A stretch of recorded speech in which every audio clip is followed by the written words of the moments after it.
Olá Floripa, olá Brasil, olá mundo, eu sou André Patunas, este é o programa Vida Inteligente. Mais uma vez, trazendo aqui o meu querido amigo e irmão Jorge Antônio Ouro, né, que a gente tem o prazer de conviver.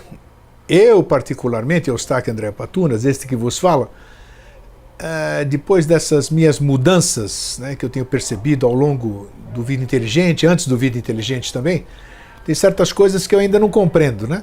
Muita gente fala com muita certeza as coisas, não, porque é isso, é tal, é causalidade, usam esses termos que eu aprendi de 10 anos para cá, e eles me falam com uma certeza que eu ainda não tenho. Então o que eu quero dizer com isso? Seja causalidade, seja coincidência, seja tarefa, seja missão, seja isso ou seja aquilo, o fato de um amigo nosso em comum ter trazido o Jorge Antônio Ouro, ele ter sido o instrumento de me apresentar o Jorge Antônio Ouro, e ele está aqui comigo quase 11 anos, deve ter algum significado. Eu não ouso afirmar absolutamente nada sobre isso que eu acabei de dizer. Se é coincidência, causalidade, casualidade, karma, tarefa, missão, sei lá, não me importa. O que importa é o que a gente tem recebido, importa é que nada dura se não tem algum sentido e não seja bom, né? E o fato de nós estarmos todo esse tempo juntos significa que estamos fazendo algo de bom juntos e que temos agradado, né, nessa questão de levar alguma coisa boa, e o retorno que a gente tem tido é gratificante. Então é isso, por isso que eu resolvi hoje enaltecer mais uma vez a presença desse querido amigo e irmão, sem jamais me esquecer do querido gigante amigo e irmão Alvin Schroeder, né? Que também, que ele esteja em bom lugar, me veio à memória hoje, e que ele possa estar aí trabalhando com a gente. Sei lá onde, como, porquê, não importa. E o Alvin falava repetidamente uma coisa, né? E eu não dava muita atenção.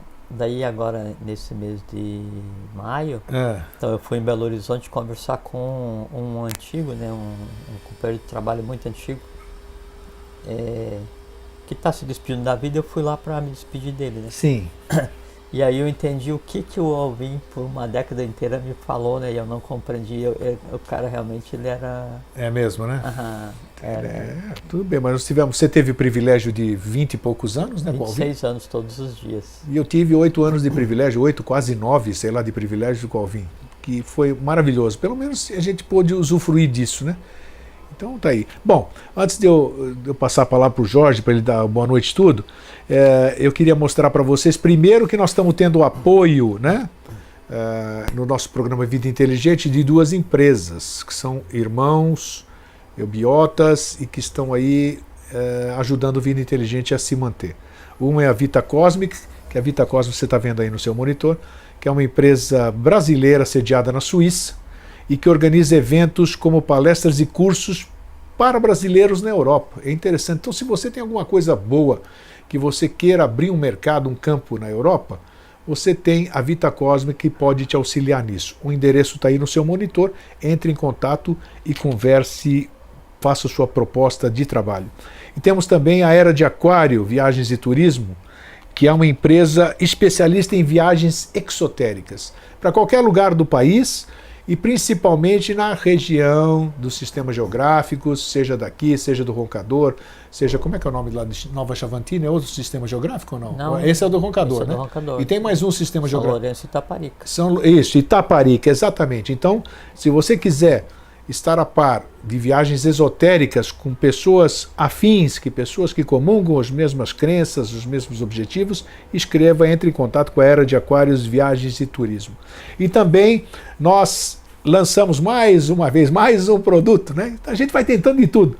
Então aqui as pessoas alguns acharam que era caro adquirir o DVD com todos os HD, com todos os vídeos e com todos os áudios, então nós procuramos fazer alternativas.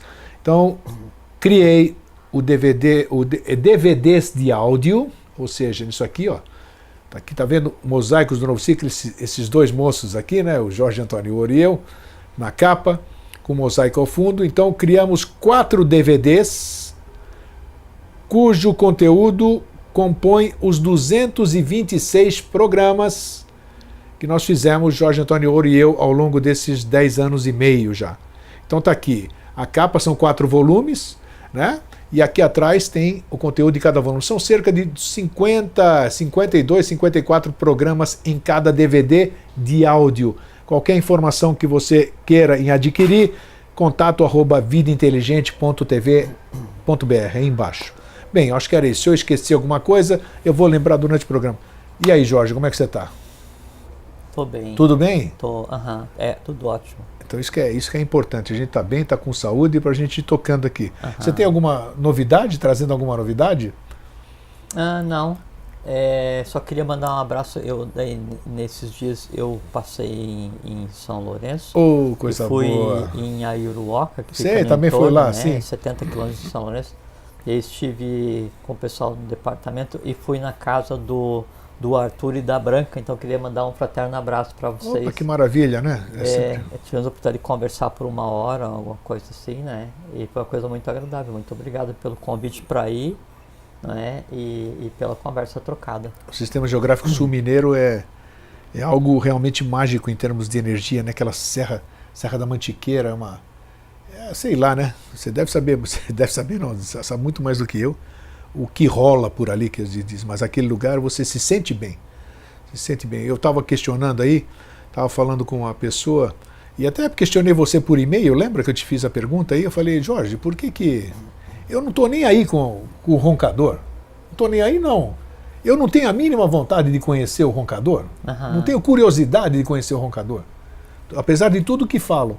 Agora, em compensação, você me fala Sistema Geográfico Sul Mineiro, eu estou lá, onde você quiser. Carmo de Minas, Ayuruoca, São Tomé das Letras, onde você quiser. São Lourenço. Então, isso me atrai bastante. Aí você disse que é questão de afinidade, como é que é isso? Cada um está ligado a uma vertente, como se fossem 3 gunas, né? Então, uma representa o passado, uma o presente e uma o futuro. Todos os três têm trabalhos distintos. E cada um de nós tem uma tônica, né? E esses 3 são tônicas sétuplas, por isso 7 cidades no entorno. Sim, tá. Então a gente sempre vai estar mais afinizado com um dos locais e com um dos 7 do entorno desse ponto. Que interessante, né? E isso é como se você fosse um aparelho de rádio e lá emite uma frequência. São Perfeito. 21 frequências. Tá. Tem uma dessas que é a frequência no qual a voz para você é audível. Esse é o teu lugar. Mas tenho que enaltecer também, apesar disso, é líquido e certo o que você falou. Apesar de que uma coisa muito importante, que foi a minha condecoração, a minha menção como membro honorário da SBE, Sim. Aconteceu em Itaparica. Né? Foi maravilhoso o que eu senti em Itaparica, foi maravilhoso a oportunidade que eu tive de vivenciar certas coisas em Itaparica, que você sabe, né? Não quero tornar público aqui porque foi uma coisa muito privada, a honra, o privilégio de participar foi uma coisa maravilhosa, então é interessante isso. Todos esses lugares mágicos, né? Eles ficam falando e produzindo novidade o tempo todo lá, né? Sim. E se você vai nesses locais e você fica em silêncio, que assim, a tua alma fica em silêncio, né? Daí você ouve aquilo que você precisa ouvir. Então, sempre que você vai nesses locais, sempre tem assim, essas experiências distintas, Senhora. essas coisas. Muito elas acontecem porque isso é uma coisa natural e não é nem mística, nem mítica, né? É só uma coisa natural. Claro. Mas isso é bom, porque a gente vai sentindo e vai percebendo esse tipo de coisas. Bem, é porque isso que a gente fala de lei, esse caminho da evolução, mundos internos, Agartha, Shambhala, Maitreya, Buda, ordens secretas, Atlântida, Pramanta, assim, pode parecer uma coisa abstrata, um discurso, né? Mas ele é assim, são coisas tão reais quanto o sapato que a gente está usando agora, sabe, Grego? A questão como eu coloco isso na minha vida, como eu estou disposto a ouvir o que isso tem a me dizer constantemente, para então eu perceber isso como realidade. Então, e esses pontos que você fala são nós de vitalidade, de onde emana essa realidade para o mundo inteiro no momento. Então é natural que sejam lugares distintos, lugares diferentes. Muito gostoso, isso é. E o bom desses lugares que eu acabei de citar aqui, pelo menos eu só posso dizer o que eu conheço, né? Mas pelo menos nas cidades do Sistema Geográfico Sul Mineiro que eu visitei, gostei muito, porque não é aquele tipo de, sem crítica nenhuma do que eu vou dizer agora, né? Não é o tipo de, não existe aquelas comunidades alternativas, né, onde todo mundo é diferente e tem aquela coisa exagerada de misticismo profundo. Isso aqui não, são coisas naturais, são coisas são bonitas. Normais. Exatamente, exatamente. São pessoas normais que têm as suas crenças, mas dentro de um certo equilíbrio. Equilíbrio, a palavra mágica. Isso que é bacana. Isso que é bacana, entendeu? Agora, isso tudo foi muito bom. Todo mundo fala que a gente fala muito no começo e foge ao tema. Isso já foi introdução. Claro que foi introdução. É óbvio, né? Porque o tema de hoje que se apresentou é o fanatismo. O fanatismo. Acabei de dizer que esses lugares que eu já andei lá e percebi, pelo menos nesses lugares aqui, que são departamentos da Sociedade Brasileira de Obiose, podemos considerar assim, departamento, ou eu tenho uma outra terminologia? O Sistema Geográfico... Não, é que a sociedade, departamento é uma unidade de iniciação que existe em várias cidades. E essas 7 cidades são o quê? Já fizemos programa específico sobre isso, né? Em cada uma delas tem um templo principal, que é São Lourenço, Itaparica e Nova Chavantina, no Mato Grosso. Isso. Né? E aí cada um desses templos da cidade principal tem em torno de si 7 cidades. Que compõem o sistema geográfico. Então são os 3 núcleos, né, de onde emana a coisa toda, né, assim, o trabalho de lei para o Brasil e para o mundo. Isso, então ótimo. Isso é bom. Bom, então, hoje a gente tem visto, você, eu, todo mundo... tem percebido ou critica ou fala ou não se sente bem com essa questão que a gente vê, o fanatismo. Eu gostaria que você começasse, senhor Jorge, provavelmente você sabe bem, porque era uma coisa que você teve como grande instrutor, digamos assim, né? Grande amigo. Amigo também, né? O Alvin. O Alvin, ele trabalhava muito com a etimologia das palavras, né? Ele era um profundo amigo dos gênios, né? Dos idiomas. Exatamente. Né? Puxa, uma coisa eu falo nele com alegria, porque... Não, uma coisa é você aprender o idioma coloquial, né? Outra coisa é você aprender o código da linguagem que gerou o idioma coloquial, que é o ele tinha uma facilidade em mexer com isso e lidar com isso. E o passo além disso é você chegar à raiz, não a raiz filológica da palavra, sim, mas a raiz de onde emana a própria inteligência do gênio que compõe o idioma. Sim. Nesse ponto você consegue alterar o idioma e criar a linguagem de construção ou a linguagem mágica. O nosso amigo, ele estava nesse patamar. Com certeza. Então, e falando nele, mais uma vez, que é bom, né? Nós criamos, você sabe, né? Uma nova linguagem, novos tempos verbais, linguagem de criação, linguagem de magia construtiva. Isso. E reescrevemos... Praticamente a gente reescreveu o idioma do gênio brasileiro, criamos um outro idioma, né? Isso aí já está tudo lançado. Não, isso é um trabalho para o futuro. Nós trabalhamos durante uns 20, desses 26, durante uns 25 anos, todos os dias, em uma coisa que é o futuro, para ser dado à humanidade mais para frente, né? A gente dedicou, suponho que a gente viva 100 anos, né?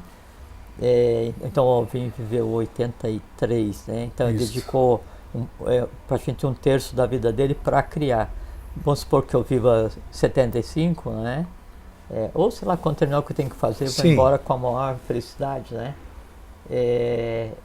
Então dedicar 1/3 da vida para construir alguma coisa que foi dado à humanidade, ainda não assim explicitamente, mas já é da humanidade, e no tempo certo isso vem à tona e vai ser o código de conversa coloquial, o usual de todos, porque aí é a linguagem de criação. Né? Quem sabe um dia mais para frente, não sei a gente possa, claro, sem dar a profundidade da questão, Mas dizer como qualquer um de nós tem condição de construir, né?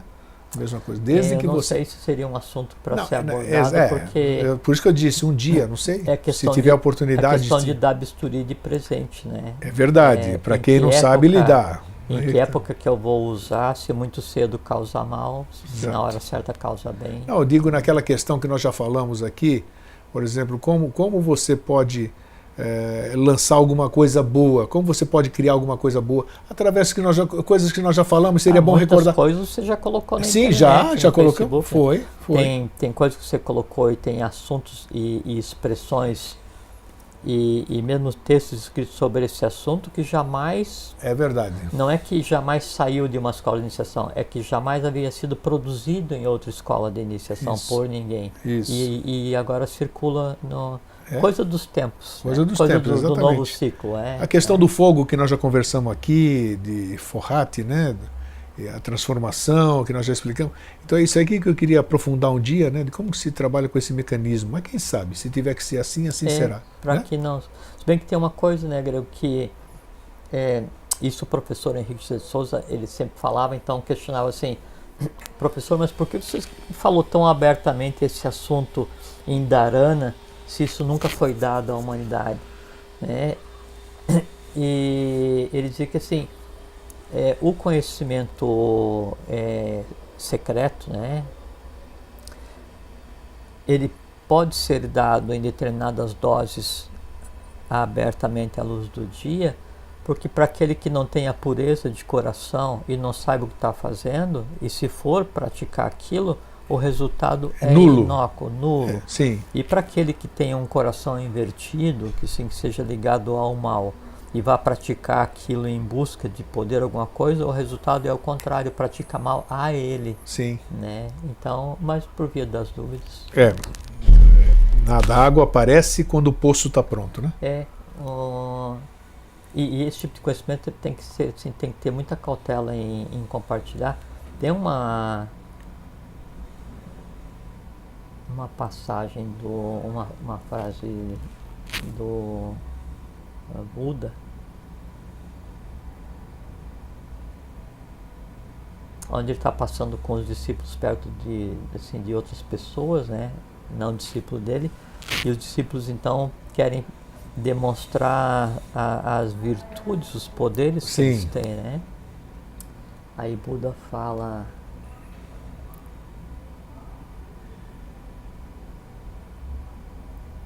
que será de vós, ó mendigos espirituais, né? Que preferem demonstrar aos brahmanes e aos outros suas virtudes e não seus defeitos. Né? O correto do discípulo é mostrar aos outros seus defeitos, para que com os defeitos aprendam ambos, quem pratica e quem vê. Opa, estou no bom caminho aqui, porque eu só vejo defeito aqui e fico falando, pô, você tem que se poupar, Grego, você se expõe, fala muito. Porra, então tá bom, boa notícia, Jorge, obrigado. Tá, ele fica vermelho, eu que tenho que ficar vermelho. Mas isso quem disse foi Buda. Então, escuta, bom, etimologicamente, o que tem etimologia da palavra fanatismo ou não? Tem. Vamos lá, qual seria ela? Então assim,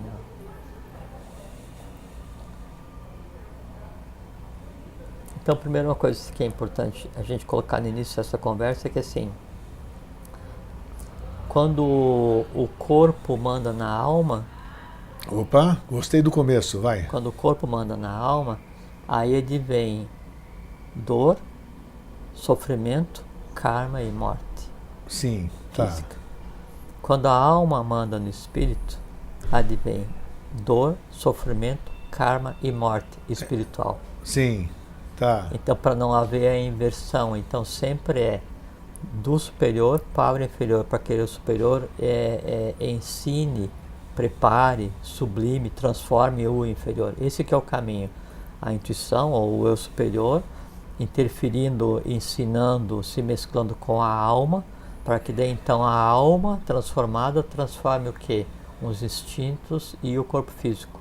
Hoje na humanidade a gente tem isso invertido. Invertido, sim. Né? O que tem valor é o físico, o que tem valor são os instintos, menos valor as emoções superiores, menos valor a racionalidade ou a razoabilidade e desconhecido a intuição e a abstração. Incrível, isso que eu te questiono sempre em cada programa que surge esse assunto, eu falo, Jorge, estamos aqui, estamos na transformação e tudo isso aqui. Não, mas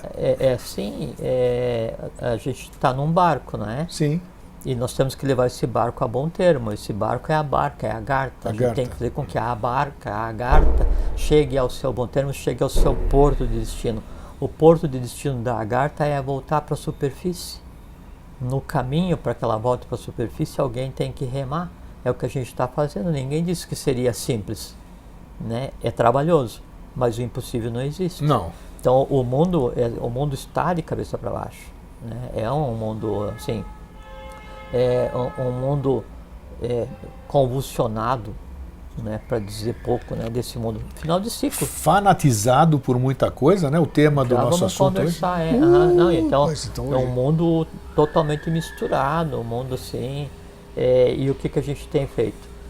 Todas as ordens, né, que têm lutado para assim, dar uma direção ao mundo, e todos os seres que têm vindo para trazer a boa nova ao mundo, todos eles, Buda, Krishna, Orfeu, Apolônio, Jesus, Quetzalcoatl, Manto Capac, todos os Capac, os Menés, os Íris, o Car, que foi o que primeiro fundou, que hoje se conceitou como Europa, todas as ordens, né? O Orfeu, todos eles, né? Se eles não tivessem vindo para tentar restabelecer a lei, o mundo já estaria na mais completa animalidade, né? Isso aí... Não duvido, não. E também o que a gente tenta fazer, o que a gente, sim, nós de maneira geral, né, que a gente dedica um pouco do tempo de vida para pensar e para repartir com os outros esses pensamentos, maneira de ver, nós trabalhamos de 1889, 1883 para frente, então mais especificamente o Brasil como condutor dos destinos espirituais do mundo, que é o que a gente está envolvido diretamente até hoje, não é? A gente tem tentado evitar que aconteça o que aconteceu na Atlântida, né? Onde então também as ordens tentavam conter o que estava acontecendo, e uma subversão do conhecimento, uma subversão da ordem social, uma subversão de valores, a prática desordenada do conhecimento contrário à lei, né? E aí alertavam todos, olha, vão seguir o caminho do bom, o caminho do bem, o caminho do belo, vão manter, preservar o conhecimento divino e tal, as coisas assim. Chegou um ponto em que daí o fracasso foi tão grande. Então daí tinha dois seres que representavam a própria divindade, né, na época, e tinha um terceiro que era equilibrante, que era um sacerdote chamado Mukha, né? Aí chegou um ponto em que aí aquilo em que então tá, vou dizer, mas aí chegou um ponto em que fracassa aquela tentativa de salvar a Atlântida, né? E aí se fala que um pedaço de estrela Baal caiu na Terra, e aí assim, e a Terra rugindo, os mares assim saindo do seu leito, né? O céu rasgado de relâmpago, um negócio assim, aquela coisa que assim, ia mudar para sempre a história humana, né? E aí então todos correm em direção a Mukha, né? E aí salva-nos Mukha, né? E aí ele diz assim, agora só me resta morrer com vocês. Ixi. E a Atlântida afundou, né? Então essas ordens, esses trabalhos, e é emocionante falar sobre isso, porque dá para ver o que aconteceu em detalhes, né? E é uma coisa assim complexa até de ver. E então o que se tem feito, todos esses seres têm feito, é evitar que a humanidade morra desnecessariamente. Evitar que as pessoas desperdicem a vida, trazer à tona, né, a lei, o verbo divino, a voz divina, assim, mostrar que existe um bom caminho, que não é de uma escola, né, pertence à humanidade, mas para que isso, para que ocorra essa transformação, essa transmutação, a humanidade tem que dar o passo em direção àquele caminho. O caminho não pode ficar parado e esperar pela humanidade. Então, isso que a gente tem feito hoje, né, todas essas ordens que trabalham ao redor Sim. do mundo, ocultamente ou não, para trazer de novo, né, a lei, o que se tem feito, então, assim, de uma maneira bem direta, bem singular, bem explícita, tentando salvar a humanidade de novo, né? Porque a gente sempre fala que a questão das profecias, todas as profecias antigas falam de um final de ciclo, né? E assim, ou a humanidade cumpre o seu papel e há uma transição harmônica, ou a humanidade não cumpre o seu papel e aí as próprias forças naturais têm que dar um jeito, né? Mas elas vão dar um jeito depois de haver, né, uma conflagração, e que também se fala sobre os reis do Oriente que virão e tal, e do grande exército que daí terá por foco a terra invadida que antes era o telhado do mundo, o Tibete, então esse exército virá e tal. Então, para que isso não aconteça, né, é o grande esforço de se dedicar, pessoas que dedicam a vida inteira, né, assim, ocultamente, secretamente, trabalhando todos os dias para que a humanidade encontre a paz, para que a harmonia se faça novamente, para o equilíbrio se faça novamente, para que a humanidade consiga ver o sol novamente. É isso que se faz, né? Então, o que você está fazendo? O que você está fazendo aí, 11 anos fazendo um programa? Você especificamente, estou falando para você, 11 anos, alguém pergunta você, por que você está fazendo um programa há 11 anos aí, sem saber nem exatamente para onde você vai? Aí você responde, estou tentando te salvar.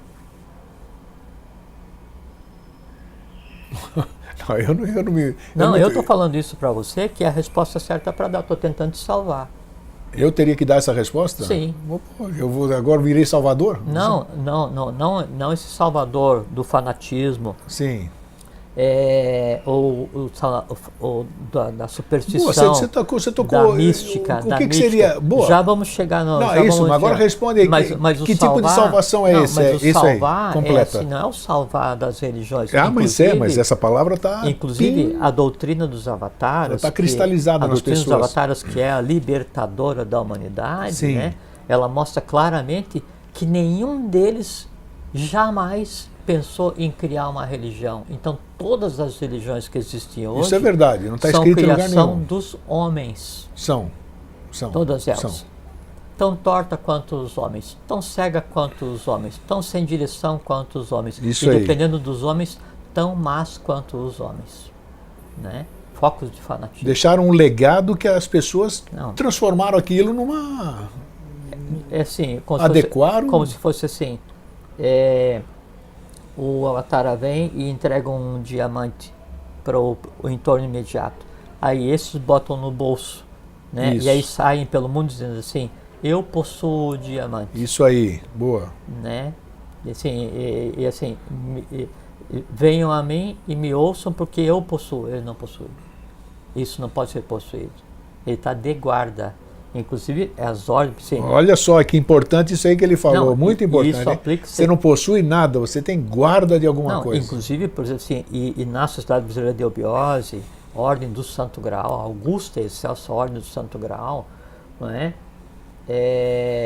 Que é a ordem de proteção e contenção e criação da ambiência para a manifestação visível do Avatar Maitreya, que transforma a humanidade daqui para sempre.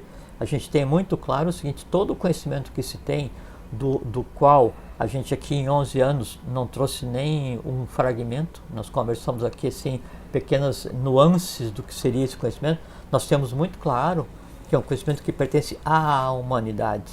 Então nós somos guardadores temporários de um conhecimento que no tempo certo a humanidade é dado. Questão do bisturi, quando a humanidade estiver adequada. Você tocou num assunto que é crucial, porque muitos em todas as sociedades iniciáticas se acham donos, se acham proprietários. E você, você foi muito feliz em dizer que assim, Grego, tem que ter essa consciência que você é guardador mesmo. Te dou um negócio claro sim. E é transitório, porque você não vai levar para lugar nenhum. Não. Você vai ter que deixar para alguém óbvio, isso aí. Óbvio então como é que pode ser seu? Mas é que tem que lembrar assim, qualquer que seja a escola de iniciação, o próprio nome já diz, escola de iniciação. Se é uma escola, pressupõe o quê? Aprendizado. Permanente. Na escola de iniciação, sempre vai haver dois ambientes. Aquele onde está você e todos os discípulos, cada um com a sua história, cada um com o seu caminho, cada um com o seu tempo de vida, cada um com a sua idade evolucional, coexistindo em um mesmo ambiente. Onde muitas pessoas coexistem em um ambiente único, o que acontece? Atrito. Sem dúvida. Esse atrito é o trabalhar, né, as midanas de cada um, exatamente, né, para que daí você esteja apto a andar. Aí você anda para um outro ambiente. Qual é o outro ambiente? Para dentro de você. E nesse outro ambiente que você andou, que daí já não é mais no fano ou no tempo, que a gente já vai conversar, mas é dentro de você mesmo, o que você tem ali? Aí você contempla o mestre. Né? E aí então, sempre o ponto de chegada, né, de um processo de iniciação, vão existir somente duas pessoas naquele ponto. Um que lá já estava te esperando pacientemente, que é o mestre que está em você, que é o teu superior, e o outro é a tua alma de peregrino que acabou de chegar. Interessante, isso sempre. Mesmo.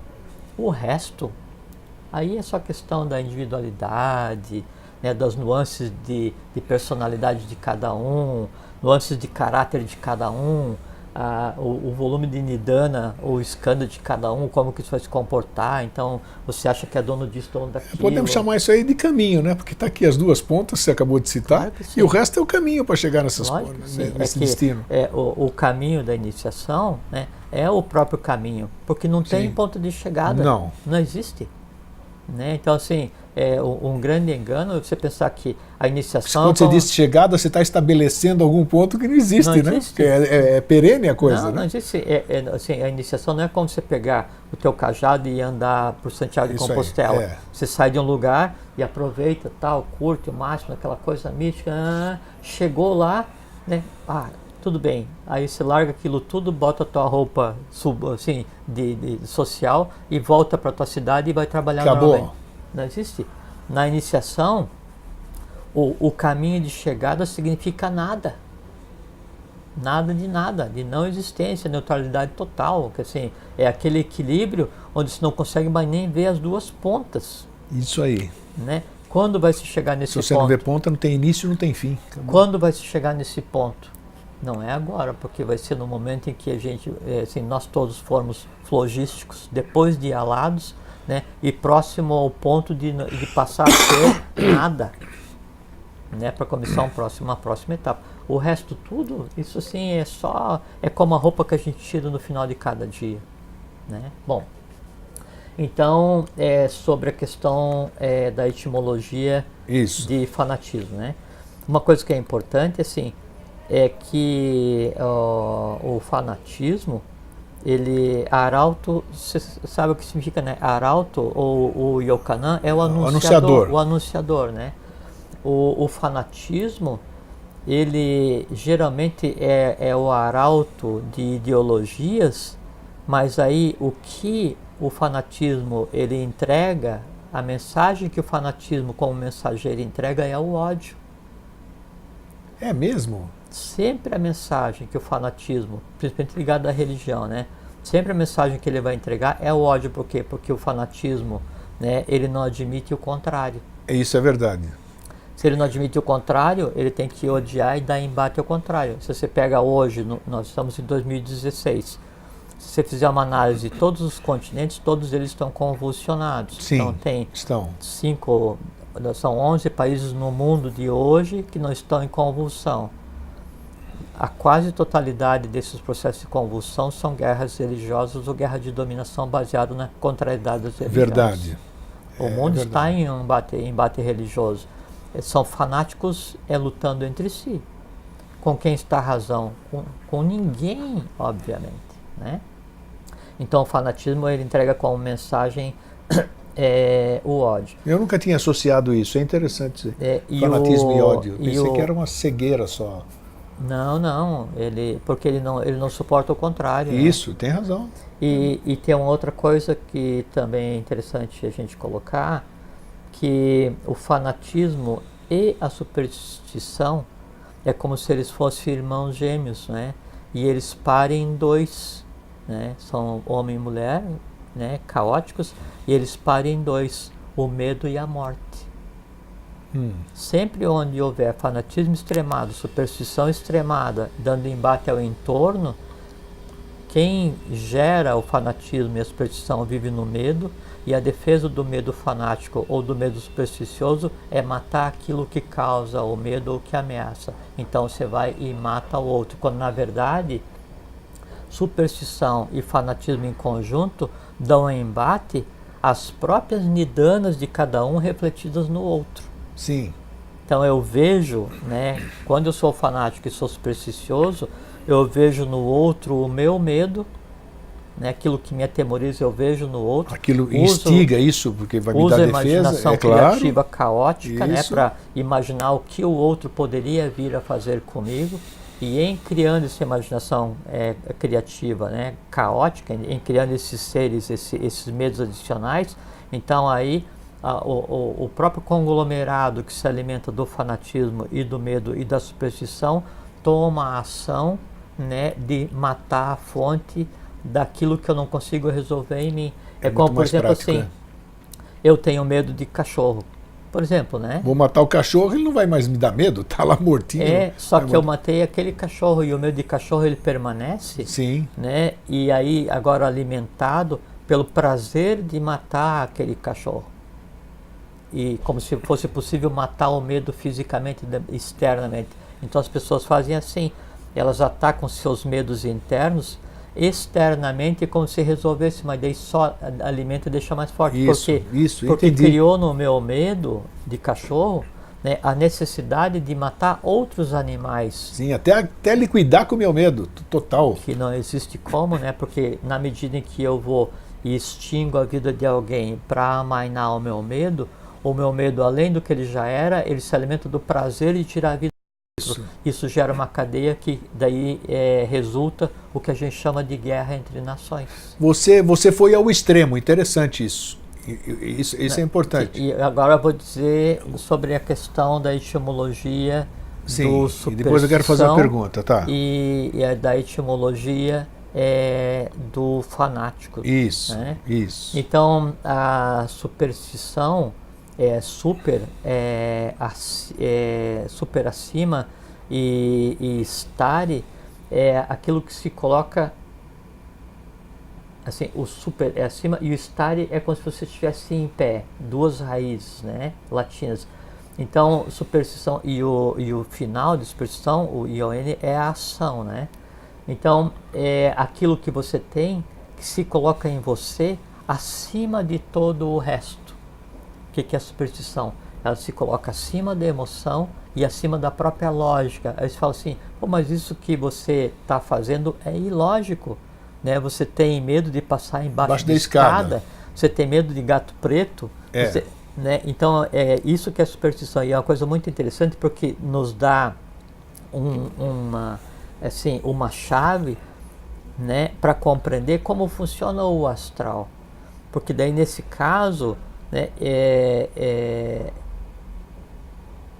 a superstição ela se coloca acima da própria lógica, mas daí como é que pode, né, que um conjunto de crenças que deveriam estar no astral se coloque acima da própria lógica? Não é que daí a crença, né, ou o medo se coloca acima da própria lógica, é que o foco da minha consciência, ao invés de estar na lógica, ele está submergido no astral, e esse conjunto de medos para mim é o céu. Então ele se coloca acima de onde está meu discernimento. Então isso é superstição. Pode falar. Eu tô rindo, eu vou ter que falar aqui. Eu tô rindo, ele já pescou aqui. Todo dia esse meu irmãozinho querido aqui, ó, quando ele sai do programa, eu tenho que abrir a porta aqui do Cafofo. Olha, ele ficou vermelho agora. Isso é uma superstição, por quê? Agora se defende ao vivo aqui. O que é isso? Sim, apresentou-se porque eu acho que aquele ditado em espanhol que é muito engraçado, né? Brujas no lo creo. Brujas no las creo, pero que las hay, las hay. Então eu não acredito em bruxa, mas que elas existem, existem. Então, é que cada ditado popular em si tem um cunho esotérico, há uma verdade por trás. E já aproveitando, fanatismo é você praticar aquilo que você desconhece. Ou acha que conhece, né? Desconhece, sim. E o fanatismo é muito interessante porque o fanatismo é a vontade do ignorante.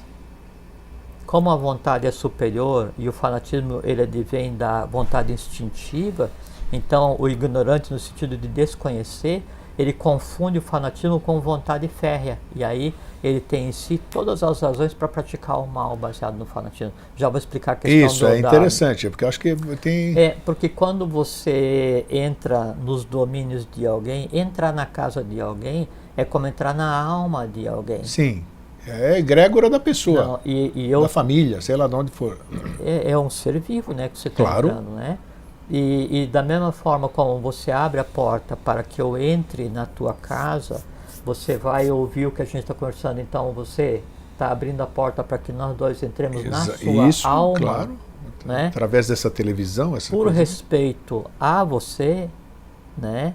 Então aí eu peço para que você abra a porta e me autorize a sair da tua casa. Ele saiu bonito da resposta. Mas tá bom, é isso mesmo. Por isso assim, não, é interessante. Por isso falo assim, não, abre a porta porque para que eu volte outras vezes. É porque se você me autorizou a entrar e você me autorizou a sair, eu não deixei nenhum resíduo na tua casa. É verdade, boa, bem falado. Assim, nada é por acaso, nada vem por acaso na conversa. Assim, independente de qual seja a origem do mal, independente de qual seja a intensidade do mal que alguém faça ou deseja a você, inclusive o mal precisa bater à porta. Não tem como. Não tem como. Assim, o que vai acontecer, assim, a pessoa desejou o mal, né? E o mal está ali da porta para fora. E o mal, o que ele sabe fazer? Ele só sabe fazer mal. Aí ele fica ali fora falando, mal, mal. E se em você há o beijo do mal, aquela frase que ele está falando ali, encontra eco em você. Isso. Aí o teu mal abre a porta para aquele. Como você se entrelaçou com aquele, aí você vai reagir àquele que te desejou o mal. Mas sempre abrir a porta parte de você. Olha que interessante, ó. Sempre, olha que interessante. Parte de você. A questão do da outra face, a questão da reação. A ação cada um faz a que bem entende. Sobre a minha reação, eu sou Senhor absoluto. É interessante. Você está me falando, essa que é a simbologia de abrir a porta para sair. Você está me falando uma coisa que eu faço, se eu estou certo ou não sei, cada louco com as suas manias, tem aquele ditado popular também. Já tive experiências que não querem dizer que estejam associadas com o que eu vou dizer. Mas quando eu vou para a casa de alguém, ou vou passar um fim de semana na casa de alguém, eu vou dormir na casa de alguém, eu, impreterivelmente, à noite, estando no quarto onde tem que estar, eu peço autorização para os guardiões daquele lugar para que me permitam passar ali, que eu não estou invadindo nada, eu fui convidado, eu respeito tudo isso aqui, aquilo lá. E eu já me esqueci de fazer isso e me ferrei. Não, me ferrei não, pode ter sido coincidências, não sei o que, mas assim, eu só contei isso aqui porque eu vi associação com o que você falou assim, aqui. Então vou te explicar com relação vindo aqui no teu escritório. Veja que é tudo simbólico e intencional, né? Eu chego, como é que eu faço? Eu bato 3 vezes bem devagarzinho. Você fala para mim, batida de batida de criança, batida de moça. É batida bem leve para que o som da minha chegada não interfira na tua rotina. Sim. E muitas vezes eu cheguei, bati, estava fazendo coisa, esperei, bati novamente, devagar. Aí você abre a porta. Daí eu espero, você fala assim, entra. Aí quando você dá a autorização para entrar, tá aí tudo eu liberado, entro. Tá liberado. Aí eu tô na tua casa. Na hora de sair é a mesma coisa, você abre e eu saio. É interessante. Então tem fundamento tudo isso aí. É uma questão de ética e de respeito, né, ao entrar no mundo dos outros. Aqui é o teu mundo, por que eu não vou respeitar? Tá, mas quem está nesse mundo aqui? Vamos falar daqui do meu egrégora. Meu ou minha, uns dizem que egrégora é masculino, outro feminino, não importa. É o. O egrégora, né? Tá, quem que está aqui dentro? existe um astral aqui dentro, existe tudo. O que existe aqui existe em todo lugar. Quando você fala egrégora e astral é a mesma coisa, porque egrégora é um ser vivo que vive no mundo astral. Sim. Então aqui tem... Não é no plano, é a no coisa mundo. que eu criei aqui o dentro... O astral é um mundo com 49 planos aqui distintos. dentro estão meus projetos, meus planos, meus pensamentos, estão tudo aqui, é isso, né? Tá tudo impregnado. Perfeitamente. Né? Tudo que você faz aqui, todas as emoções que você tem aqui, dependendo da intensidade e da origem das mesmas, né? Elas se propagam no teu entorno. Sim. E o teu entorno implica a matéria no qual você tem isso que se chama de teu escritório. Que também pode ter habitantes invisíveis, né? Obviamente. Óbvio. Não é isso? Por que eu toquei nisso aqui? Para a gente saber o que é um egrégora. Não, o que é, não é entidades que estão... É um monte de coisa junto que você acabou de dizer. Foi bom a gente tocar nisso aqui. É pensamento, é desejo... É como se fosse assim, vamos fazer uma imagem, uma analogia de um egrégora. Por exemplo, sim, você tem uma balança, né? Tá. Tem o prato, você tem os dois pratos. Isso. E aí aqui em um dos pratos da balança tem um peso. Isso. Né?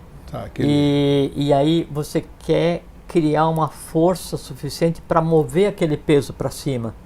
Né? E aí essa força o que é? Todos os dias você vai e coloca uma moeda no prato de cá. Sim. Chega a um ponto em que o conjunto de moedas que você colocou, equilibrou. Ele é tão ou mais forte do que aquela força.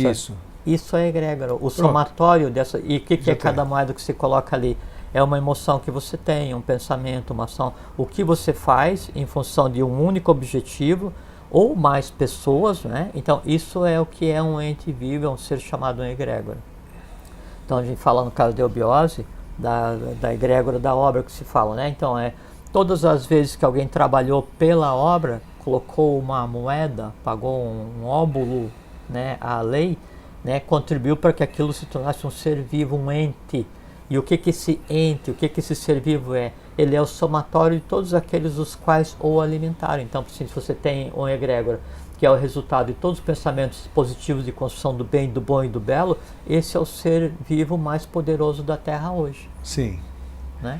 Bom, vamos lá. Vamos voltar à etimologia. Vamos voltar lá. Então, a superstição é isso. Então, é aquilo que fica acima, aquilo que é o céu do meu mundo. É aquilo que vai nortear as coisas que eu vou fazer. Isso é superstição, né? E o fanático é uma coisa muito interessante, né? Então, tem em latim um termo que é o fanum, F-A-N-U-M, né? O fanum, ele descreve um local sagrado, né, que pode ser uma construção ou não. Por isso o profano, né? Profano é aquele que está fora do fanum. Isso. O profano é aquele que está fora do templo, fora do lugar sagrado. Ou a frase em grego, o skatos bebeloi, fora daqui os profanos. Isso. Né? A mesma coisa. Então, fano é aquele local sagrado, né?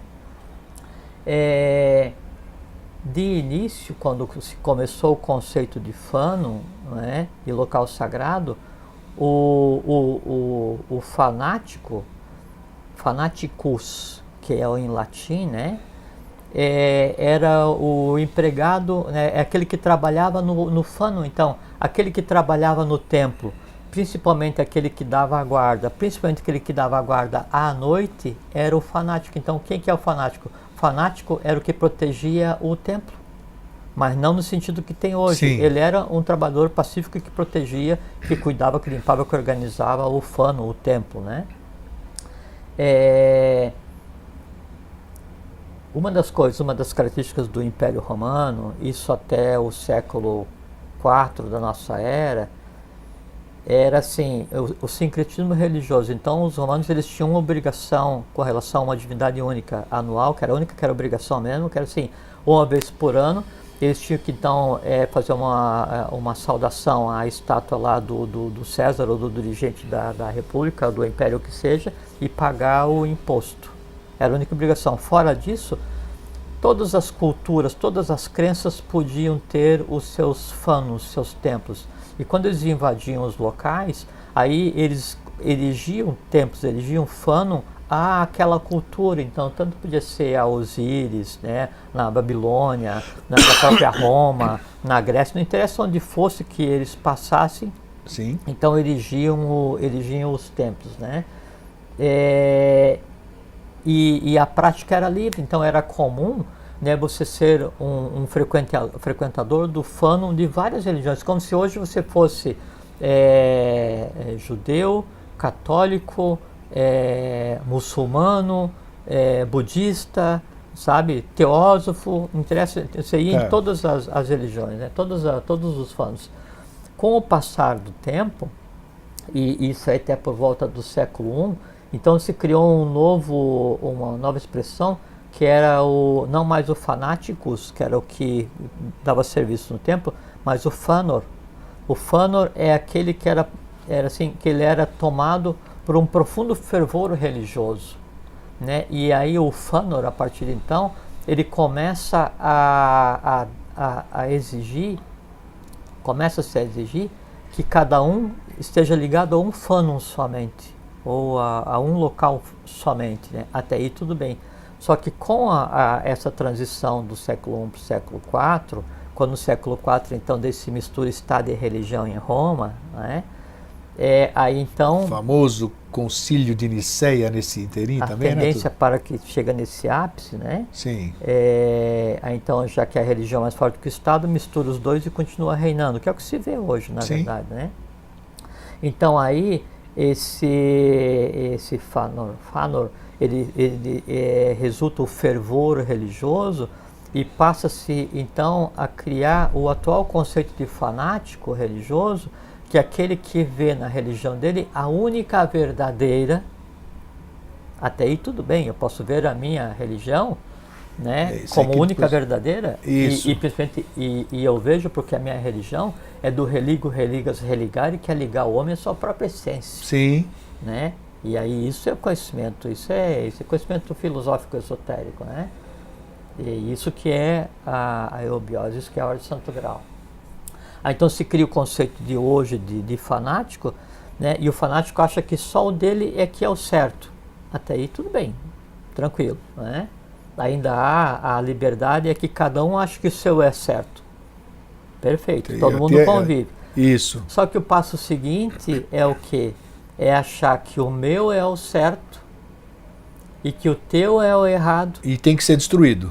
E que você representa uma ameaça porque o meu Deus é melhor do que o teu Deus. Isso. E aí eu tenho que levar a minha religião para que você a assuma, e então começam os movimentos de expansão, Estado, religião, derivando para o fanático de hoje, que é o fanático religioso, que mata, invade, mente, rouba, faz para pregar, né, aquilo que ele acha que é certo, que é a sua religião, antropomorfizando a divindade que nunca criou religião nenhuma. Isso. Né, e dando para a religião, para o Deus de cada religião, as piores características humanas possíveis. Por quê? Porque o Deus das religiões de hoje, ele é bom para algum, mau para o outro. Piedoso para alguns, impiedoso para outros, paciente com alguns, vingativo com outros, a ponto de chegar aquele negócio de converte ou morre. Exatamente. Ou, por exemplo, assim, ou quando teve a ação contra os cátaros, não foi, no norte da França? Sim. Os albigenses, né? Onde então cercaram a cidade e lá se praticava o cristianismo primitivo, que era uma religião solar. Assim como o Islã primitivo, na época em que eles dominavam a Península Ibérica, o Islã primitivo era um culto solar por excelência. Sempre foi, né? Era a luz, né?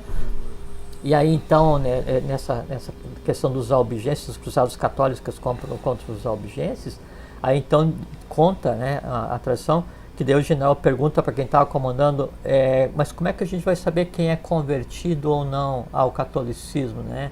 Para a gente saber quem mata ou não. Aí a resposta é a seguinte: mata todo mundo e deixa que Deus decida. Mataram todos. Estupidez, né? Assim, extinguiram a cultura, extinguiram acabou, a exatamente. cidade. Não, e depois, assim, indistintamente. Não, e aí as religiões aí vêm do chamado mundo antigo, ou mundo civilizado, ou primeiro mundo, que na verdade o primeiro mundo, que é o mundo que já passou, para nós do Brasil, para nós aqui de onde devia ser América, que devia se chamar Atlântida, né? Para nós Atlantes, pós-Atlantes, aquilo é passado, é nosso passado, é a pré-história do Brasil, é a Europa, né? Pode doer, mas é o que é. Então, o chamado primeiro mundo invade, né, conquista o mundo novo, as Américas, Isso. Né, e traz não só aquele movimento colonizador que era de lei para fazer a fusão das Vergôntias, Lemurianas, Atlantes, né, e Árias, para criar o que seria a raça do futuro, que é a brasileira, mas junto vieram as religiões. E aí, fazer o quê? Não, vou converter na base da espada, porque o meu Deus é que é o bom. O teu, a tua crença no Deus solar, na natureza, isso não vale. A história está aí para contar, né? A história de verdade está aí para contar. No mundo inteiro, né? E aí sempre uma religião destruía tudo. Isso. E aí, em cima dos templos antigos, construir os novos. Você pegar e desmontar os templos que existem hoje ao redor do mundo, e embaixo tem os reais templos. Tem. E aí pega e muda a data disso, muda a data daquilo, então vai para se adequar e faz para dar no que tem hoje. Lástima. Então isso é o fanatismo. Essa é a etimologia, né, do fanático, do fanatismo, né? E aí então o fanatismo junto com o supersticioso, né, gera o caos no mundo hoje. Daí tem uma coisa muito interessante, e que esse é um assunto que, assim, raras vezes foi trazido para conversar.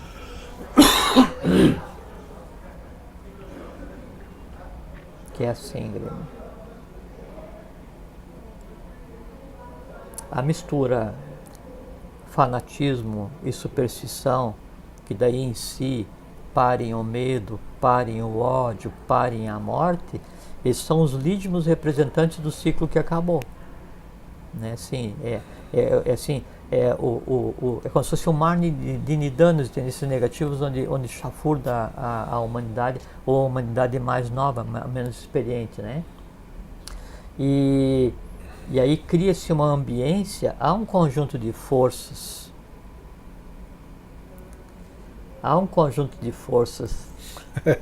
que vem desde o ciclo anterior, do ciclo lunar. E esse conjunto de forças, evolucionalmente, eles estão abaixo dos elementais da natureza, em termos de consciência, mas com um poder muito grande, e eles são atraídos, né, para os locais astrais, onde então existe essa densidade criada pelo fanatismo, pela superstição, pelo medo, pela mentira, pelo ódio. Ali seria... E esses seres... O símiles desse seria isso aí, né? Ambiência, é isso aí. A ambiência onde eles vão agir. E essa categoria de seres, né?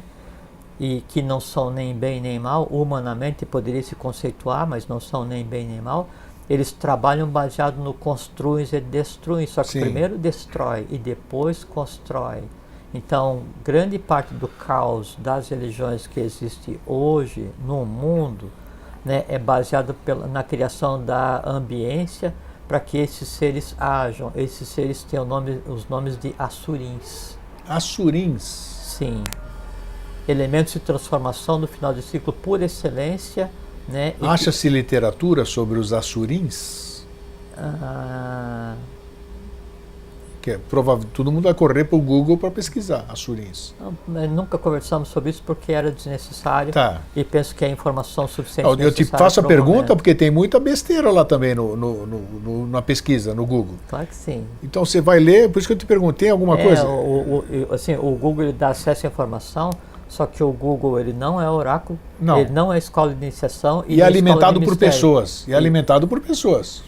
As informações são as pessoas que alimentam aquilo. Perfeitamente. Então, essa categoria de seres, eles vêm baseado, assim, com o que é atraído por essa ambiência, para destruir, para abrir espaço para construir. Então, é extremamente perigoso do ponto de vista humano, se viver baseado no fanatismo, na superstição, no ódio, na ignorância, sabe, esse tipo de coisa. E o que a gente tenta fazer, então, por isso o professor fala, reconstruir é o brado que nos compete. Reconstruir a moral, os bons costumes, a ética, né, que assim, reconstruir o ser humano. O que é o reconstruir? O professor fala, para que o cérebro se transmude ao lado do coração. Porque se eu tiver a inteligência divina, né, e o amor fraterno, né, o amor universal, em conjunto, né, agindo no ser humano, daí então eu tenho uma vida pacífica, serena, harmoniosa, construtiva do ponto de vista de existência de lei e transformadora, não só para o próprio ser humano, mas para o mundo como um todo, para o mundo como um todo, tá?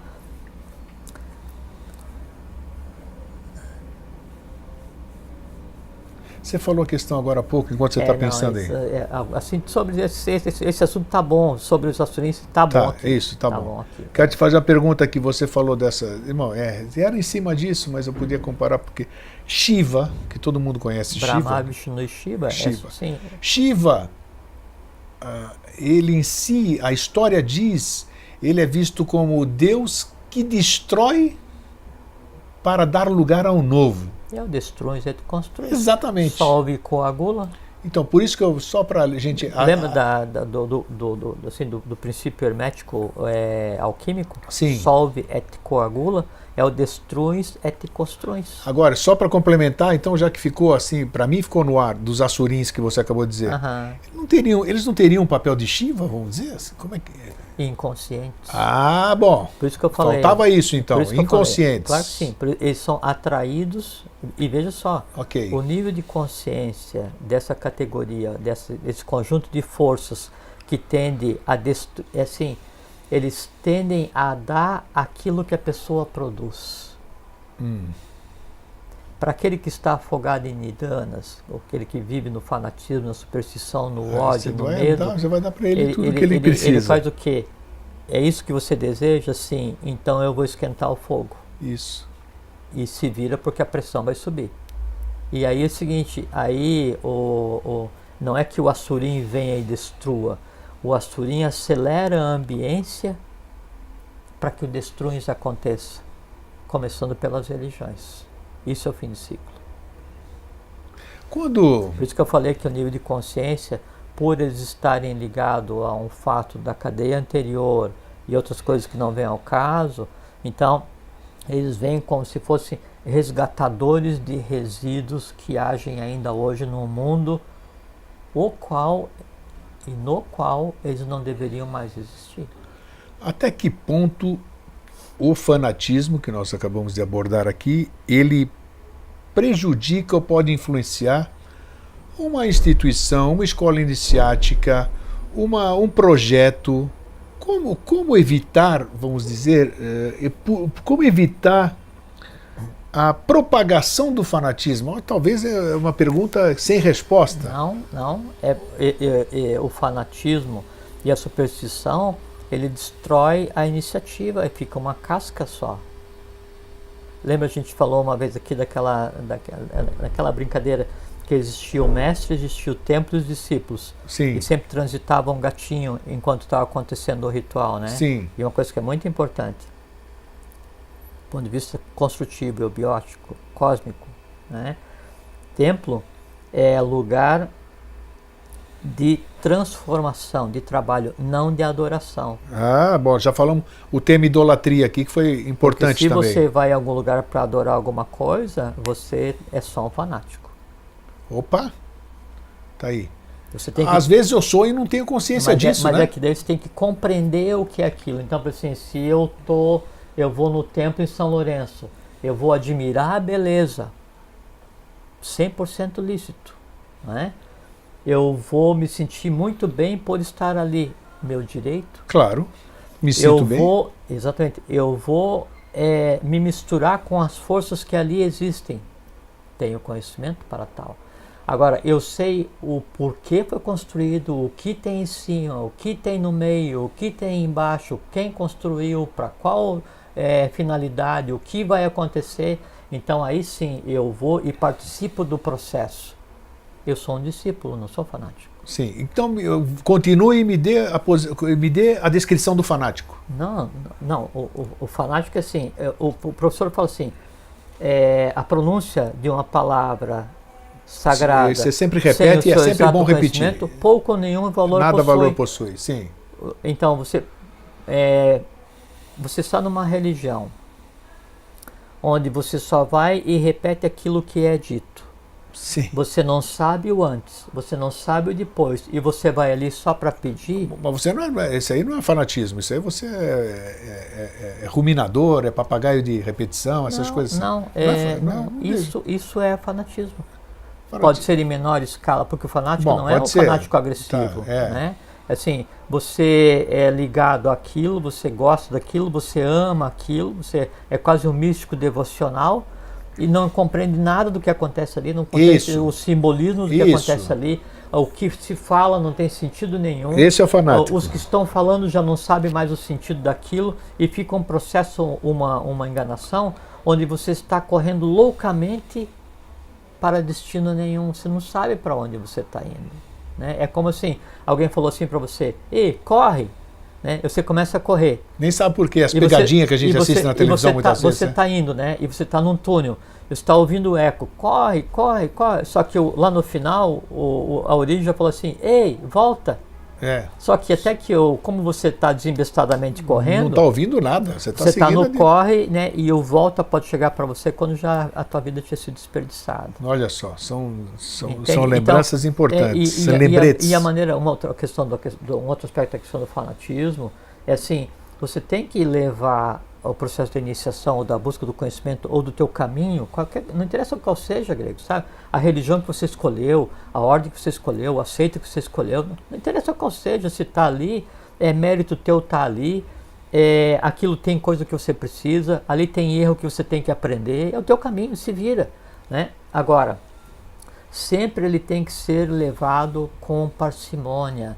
Você não pode abrir mão das suas obrigações de ser humano social. Olha aí, ó, importante. Você não pode abrir mão das suas obrigações da tua vida de entorno, não pode abrir mão das suas obrigações para contigo mesmo. Sim. Então o fanatismo alimentar não leva a nada, o fanatismo na yoga não leva a nada, porque inclusive sobre a yoga se diz assim, a prática da yoga, Shankaracharya, a prática da yoga sem consciência é uma irrealidade. Olha aí. Mesmo a yoga praticada todos os dias, você tem um corpo absolutamente equilibrado, sem consciência das asanas, das posições, do que tem, não adianta, não sabe, os pratos da balança não estão em equilíbrio, não leva a nada, por quê? Porque qualquer coisa que você faça para o teu corpo, até que você tenha desenvolvido o corpo causal que pressupõe equilíbrio, esse corpo vai para as minhocas. E não é minhoca iniciática, vai ser desmanchado, vai morrer. Assim como o vital, assim como o astral. Então, o trabalho de vida, né, é lutar pela perenidade, pela eternidade da alma. E aí, então, também do corpo. O início do programa, quando você fez aquela citação. Tem que ter o equilíbrio, né? Então você tem que cumprir teu papel como um homem de família. E não é família se você é pai, né? Se você é filho, filho é família. Então até porque foi a família que você escolheu karmicamente. Então tem teu papel como da cidade onde você escolheu nascer, tem o teu papel como membro, né, elemento de uma nação, de um país, como ser humano. Então tem vários papéis que você tem que desempenhar em paralelo com o teu papel de discípulo. Desse equilíbrio é que pode vir o caminho do bom, do bem e do belo. Se você abandona tudo para se dedicar a alguma coisa, fuga não é iniciação. Muita gente faz isso. Você fala assim, não, eu vou ser vegano. Isso, ou você... Não criticando, né? Nada a ver, você usou um termo... Não, eu não como carne vermelha, esse negócio assim, há 30 anos. 31 anos que eu não como, não é? Por opção própria. Agora, eu tenho que chegar no equilíbrio e eu tenho que entender o meu organismo, como é que eu funciono, né? A minha personalidade, o meu perfil, né, de personalidade, para baseado no meu organismo que eu conheço, nas reações do meu organismo, meu perfil de personalidade, ouvindo o que meu organismo diz todos os dias, eu chegar em uma prática alimentar não fanática, né, que me dê o que eu preciso, que é o quê? Um corpo saudável, reservado e preservado as necessidades de karma e de nidana que a gente tem que resgatar cada um, né? para que então eu tenha um veículo minimamente apropriado para que a evolução aconteça. Porque a única maneira de eu agir no invisível hoje é usando o corpo físico. Sim, porque daí através do sistema já falou isso muitas eu vou vezes. gerar em todos os planos. Assim, é o painel de controle para o invisível do corpo físico. Né? Então tem que cuidar bem dele. Agora, então daí não adianta assim, eu vou ser vegano, mas aí o meu tipo de personalidade eu sou sanguíneo. Né? E aí a opção por ser vegano vai me levar à morte. Intencionalmente eu incorri em lesa evolução para mim. Isso não é equilíbrio, isso é fanatismo. Tá aí, ó. Percebe? Sim. Não, porque assim, e aí cada um tem o seu tipo de personalidade. Então você é sanguíneo, bilioso, Nós temos nervoso, o programa Alimentação e os 4 temperamentos. Os 4 temperamentos. Sim. Tem muito a ver isso aí. As pessoas têm que rever esse programa, então. O professor Alimentação e os 4 temperamentos. Ele dá tão importante, porque assim, o temperamento dá a linha humana onde você segue, e você pega isso, né, alinhado às suas características de nascimento, as coisas assim, dá uma visão, um caminho para você compreender a qual conjunto de forças desse universo que nos cerca eu estou ligado ou você está ligado. Vamos rever esse programa aí. Tem que ouvir isso, porque então assim, se o meu temperamento é sanguíneo e eu vou ter uma alimentação para linfático, né, ou para bilioso, né, eu estou antecipando a minha morte. Isso é errado, isso é fanatismo. Então o fato de eu fico sem comer. Então assim, a maior parte das vezes eu tomo um copo de água de manhã, me alimento uma vez por dia, ou às vezes não estou com paciência para me alimentar, então passo 2, 3 dias sem me alimentar, mas eu sei perfeitamente onde eu estou andando, porque eu faço aquilo que eu me sinto bem. E ao contrário, tem dito, não, hoje eu vou comer pra caramba, eu vou comer pra caramba, né? Por quê? Porque eu sei os meus limites. Fora disso, é o fanatismo que não leva a nada. Então, qualquer que seja a escola que você está seguindo, desde a mais excelsa Alimentação das e os 4 temperamentos. Reassista esse programa. O professor ele dava tal importância, o professor Henrique Jesus dava tal importância a isso, que daí ele sugeria que o discípulo, ao começar a fazer os graus de iniciação da instituição, fosse feita uma análise pelo instrutor para ver qual o temperamento, porque baseado no temperamento, inclusive as yogas seriam diferentes. Quantas vezes isso aí é feito regularmente, né? Não. Mas isso... Para você ver a importância de chegar no equilíbrio, para que a gente não vá desembestadamente por um caminho que nos leve àquela falsa sensação do dever cumprido. A sua filha é nutróloga, a mais velha. Como é que ela vê isso aqui que você está falando? Você já conversou com ela sobre essa... Muito. E como é que ela recebe isso como cientista, como médica? Bem dentro das limitações. Claro, né? Mas ela assim, vê coerência nisso aí? Sim, porque assim, veja que assim, o conhecimento acadêmico, ele vai e aí chega um ponto em que ele não consegue uma explicação para determinadas coisas, ele entra e na resistência entra no que se chama de coisa mística, então ele entra na coisa quântica e não sei o que e tal, mas chega no final, eu estava conversando com o marido dela, eu converso regularmente, né? E a gente estava abordando tem um mês e pouco atrás, e ele é especializado na parte de funcionalidade orgânica, não sei o que e tal. Os caras têm bastante experiência profissional, os dois, né? E a gente estava conversando, e aí, então eu estava contando para ele do ponto de vista filosófico, esotérico, né, oculto, né? Como operam as forças elétricas nos determinados centros do organismo, não sei o que e tal. E ele falou assim, então é por isso que isso, sim, e também isso. Interessante, ele desenvolveu um novo método de cura que daí impede as pessoas de fazer cirurgia e já está lá com 90 e poucos % de sucesso. Que bacana. Entende? Então, a ciência, qualquer que seja o ramo, obrigatoriamente ela vai ter que chegar no filosófico, no esotérico, caminhar porque juntos, elas são só uma derivada. Exatamente, tem que caminhar juntos. Bom, então com relação ao fanatismo e à superstição, eu queria daí abordar um outro assunto que daí também é interessante, Grego, que daí não só o fanatismo religioso, o fanatismo de iniciação, mas o fanatismo do dia a dia. O artifício do fanatismo do dia a dia, que é o seguinte: eu sou fanático pelo meu time de futebol. Isso sempre. Ou eu sou, e vejo que o fã, né, fã é uma derivada de fanático. Então o fã é aquele que tem em si o fanatismo por um objeto, sim, qualquer que seja. Sim, sim. E veja que o artifício é exatamente o mesmo. Então, eu quero criar uma legião de fãs.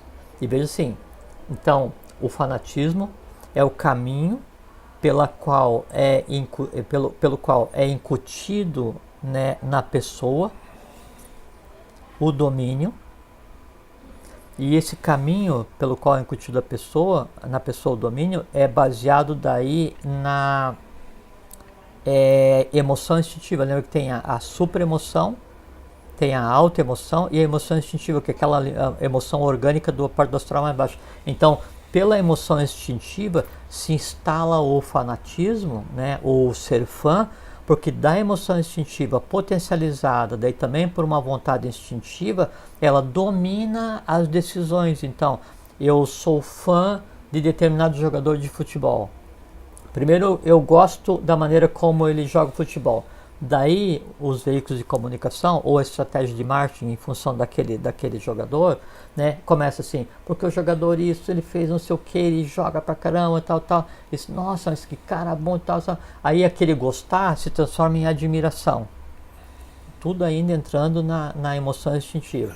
Né? E aí então, porque ele joga muito, não sei o que, te admira assim, não, e esse jogador, né, ele foi e praticou um ato social muito bom, ele deu um dinheiro para a creche, assim, puxa, o cara ainda dá dinheiro para a creche, né? Então, essa construção desse fanatismo, né, que parece estar sob controle, ele é feito assim, milimetricamente. Há uma engenharia social para a construção, né, de legião de fãs. Sim, que é aplicada até chegar assim, na histeria, inclusive. É, né, aplicada assim ao extremo. E aí quando eu admiro aquele jogador de futebol, ou aquele cantor, ou aquele ator, isso, é isso aí, né, em todas as coisas que ele faz, eu estou intimamente ligado a ele astralmente. No momento em que eu me ligo a ele astralmente, é como uma moedinha da balança. Todos os que gostam estão ligados também, estão na mesma prato da balança. Então se forma uma egrégora, né, que é a legião de fãs, ou o conjunto de fãs daquele jogador, que no conjunto passa a interferir naquele fã individual. O conjunto dos fãs passa a interferir. Chega um ponto em que daí... Claro, ele faz parte daquilo. E quando chega nesse ponto, o que acontece? Começam os comandos contrários, comandos reversos. O que é um comando reverso? Aí o meu ídolo, pelo qual eu sou fanático por causa do futebol, ele vem na TV e fala assim, eu gosto de tomar esse tipo de cerveja, ou eu uso essa marca. Pronto. Isso funciona aí como um comando. Sim. E aí você vai replicar automaticamente aquilo e você vai consumir aquilo, porque... A gente vê isso muito. Não, isso é o que move a sociedade atual. Sim. Isso mensagem subliminar. Isso é o que move. Então há toda uma engenharia, por isso que quando eu falei sobre a etimologia de superstição, e que é uma chave para compreender o astral, é uma chave para compreender a mecânica de dominação que hoje é utilizada para todos, para fazer o quê? Fazer o que seria... Indução. Engenharia reversa, engenharia social reversa, para induzir o consumo e escravizar as pessoas. E aí, essa mesma coisa, ela é feita voltada para o ódio. Então, você pega um fato visível, claro, né? E aí a pessoa fala assim, olha, aconteceu isso. Fala assim, o cara, ele atravessou o sinal vermelho. Mas eu não vou odiar ele porque ele atravessou o sinal vermelho. Aí fala assim, olha, mas ele chutou uma árvore. Mas eu não vou odiar ele porque ele chutou uma árvore, porque a árvore está de pé. Até chegar aí fala assim, não, mas ele foi e jogou um cachorro no rio. Pô, mas aí também não pode, né? Aí ele fala assim, não, ele jogou o cachorro no rio e depois ele tirou pedra do cachorro que estava se afogando. E então começam a pegar assim vários até chegar no ponto até que chega aquela chave que cabe em mim, né? E aí então, via emoção instintiva, eu passo a odiar aquele. Eu vou odiar aquele por uma coisa e me misturo com os outros que odeiam aquele por outras coisas. Pronto, e aí gera um ódio. Já. Esse ódio gerado por esse conjunto, ele é completamente manipulável. Ele é como se uma egrégora que recebesse comando. É como quando o Paracelso criava elementais para ajudar ele no laboratório, né? Aí eu vou e comando. Não, agora vamos para a rua.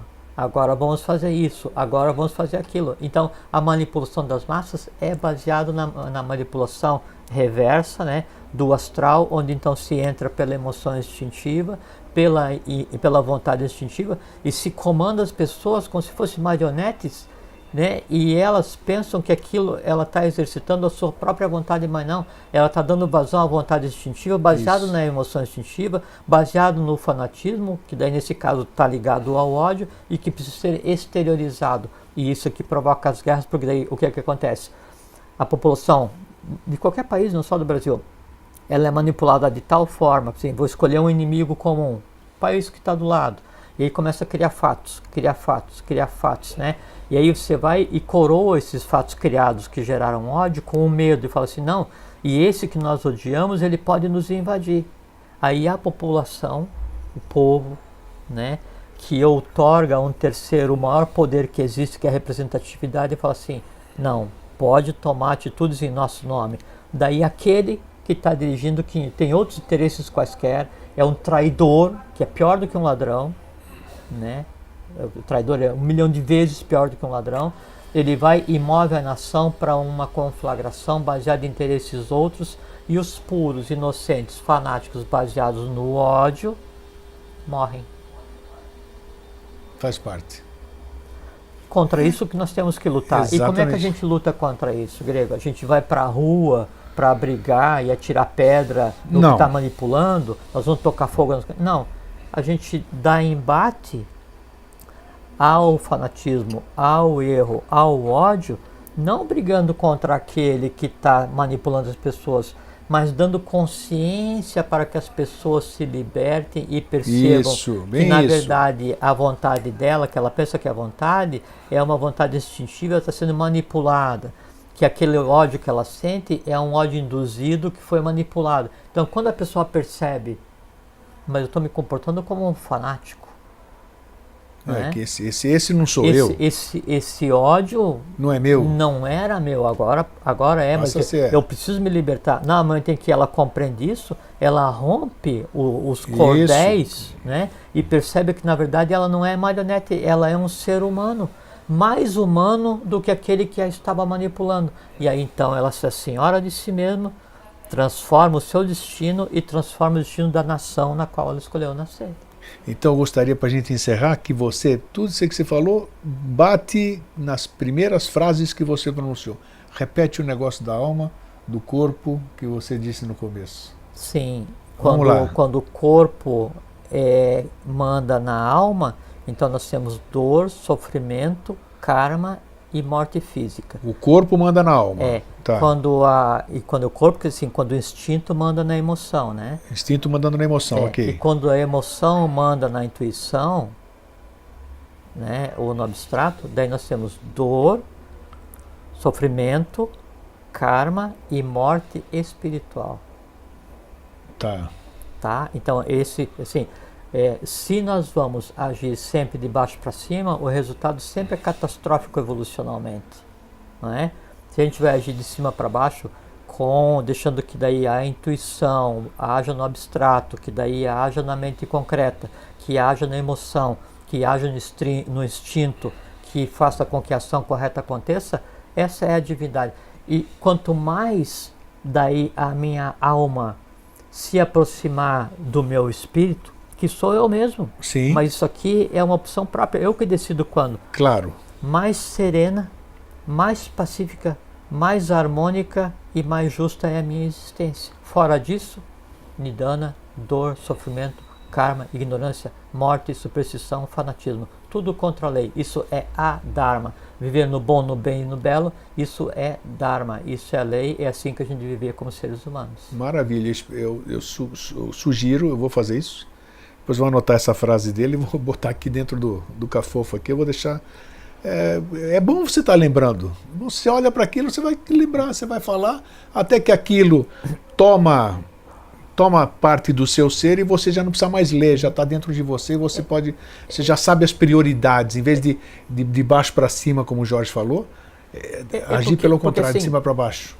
Para que uma ação seja tomada, para que uma palavra seja dita, para que um ódio seja expressado, para que um pensamento seja tido, seja parido, há todo um conglomerado de forças envolvidas e várias decisões em várias instâncias até que isso se transforme numa ação, que assim, é o karma endriani, que assim, são aquelas 5 coisas que fazem com que a gente interaja no mundo, não é? Voz, mão, pé.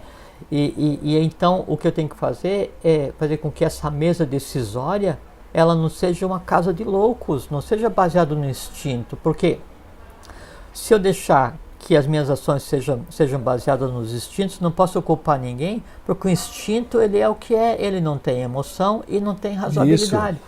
Se eu vou deixar que as minhas ações sejam baseadas na emoção, né, eu não posso culpar se elas forem ilógicas, porque a emoção não tem lógica.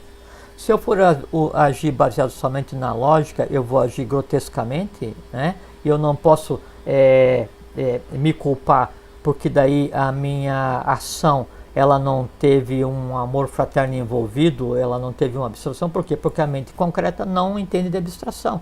Se eu for agir daí baseado só no abstrato, né, e eu tenho assim a própria mente abstrata como meu limite, eu não posso me culpar. Por quê? Porque acima da mente abstrata eu tenho aquilo que a todos coordena, que é a intuição, de onde emana o amor universal. Aí que o professor fala, para que o cérebro se transmude ao lado, transmude é o seguinte, ele tem que descer no coração para que os dois juntos se alterem. Então é o conhecimento, é o amor universal e o conhecimento universal juntos em uma única coisa. Aí acontece a alquimia e aí então sim, eu tenho harmonia e eu tenho o verdadeiro conceito de paz. Maravilha, eu acho que o recado está dado hoje, está muito bem dado, por sinal.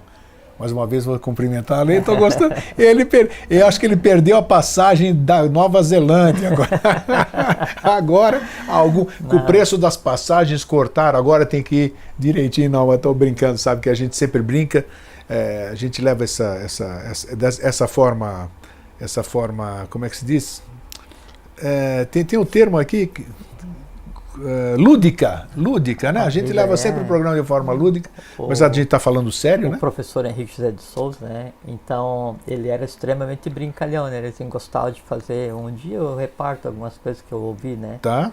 Ele é extremamente brincalhão, assim, e ele, mesmo a vida sendo como era, mesmo ele sendo quem era, mesmo com a visão que ele tinha e com o papel que ele tinha, com o trabalho que ele tinha, ele se permitia brincar, porque o brincar e o viver ludicamente é uma das mais belas experiências humanas que se pode ter, porque o viver ludicamente é viver puramente, né? É como se você fosse uma criança vivendo na face da Terra. Então, e o estado de criança não é uma criança inconsciente, isso. É um humano, adulto, consciente, criança, por quê? Porque nele o timo está ativo. E quando que o timo está ativo?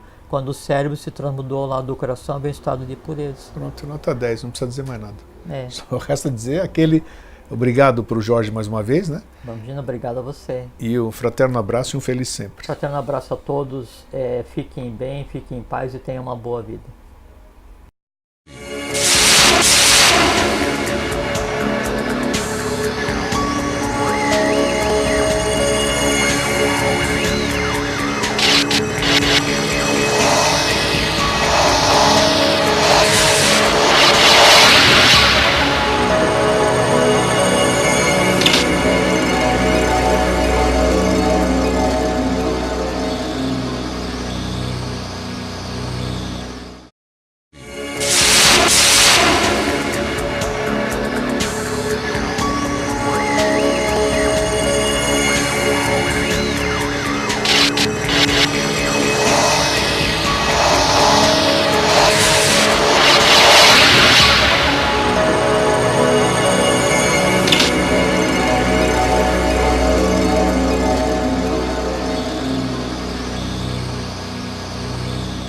Olá Floripa, olá Brasil, olá mundo, eu sou André Patunas, este é o programa Vida Inteligente. Mais uma vez, trazendo aqui o meu querido amigo e irmão Jorge Antônio Ouro, né, que a gente tem o prazer de conviver, eu particularmente, Eustáquio André Patunas, este que vos fala, depois dessas minhas mudanças, né, que eu tenho percebido ao longo do Vida Inteligente, antes do Vida Inteligente também, tem certas coisas que eu ainda não compreendo, né?